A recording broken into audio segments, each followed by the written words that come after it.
ভেন্ডি এনেছো? এমন একটা লোকের সাথে আমার বিয়ে হয়েছে না, যা শোনার জন্য না কোনো কান আছে না বোঝার জন্য কোনো বুদ্ধি আছে। যেগুলো তোমাকে আনতে বলেছিলাম সেগুলো তো আনোইনি, কোনোদিন না আমাদেরই তুমি ভুলে যাও। মা দেখো, তোমার পছন্দ করার জামাইয়ের সাথে বিয়ে দিয়ে আমার কি অবস্থাটা করেছো। আমি তো প্রথমেই বলেছিলাম তোমরা যার সাথে আমাকে বিয়ে দিচ্ছ তাকে ভালো করে দেখে নিও, কিন্তু এই মানুষটার সাথে আমার বিয়ে করে না আমার লাইফটা পুরো বরবাদ হয়ে গেছে। আমি তো আগে ডিভোর্স দেবই। তোমার কি কোনো বুদ্ধি শুদ্ধি নেই?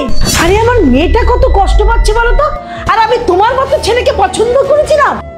আমি তোমাদেরকে ডিভোর্স দিয়েই দেব।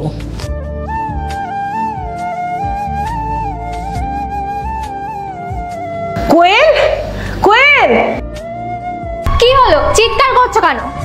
দেখ তো মাইতে কি লেখা আছে। এটা তো বুবাই রেখে গেছে। এই দুইটা ছবির ভেতর থেকে যেখানে একটা ছবিকে ভালোবেসে থাকলে ভিডিওটিতে লাইক করে চ্যানেলটিকে সাবস্ক্রাইব করে দাও। আর যদি না করো তাহলে আমি বুঝবো তোমরা ছবি দুটোকে ভালোবাসো না। আর কমেন্টে লিখে যাও আমিন। আমি এত বছর অনেক সহ্য করেছি, তোমরা ভালো থেকো, আমি আসছি। আর আমাকে আর খোঁজার চেষ্টাও করো না। ছাড়ো তো মা এসব, আমি তোমার জন্য চিকেন তান্দুরি বানাচ্ছি, ঠিক আছে? নমস্কার দাদা, আসুন ভিতরে আসুন। আমি এখানে বসতে আসিনি, যদি এক সপ্তাহের মধ্যে ভাড়া দিতে না পারো না পুরো ঘর থেকে বাইরে বের করে দিব। ঠিক আছে দাদা, আমি খুব তাড়াতাড়ি দিয়ে দেবো।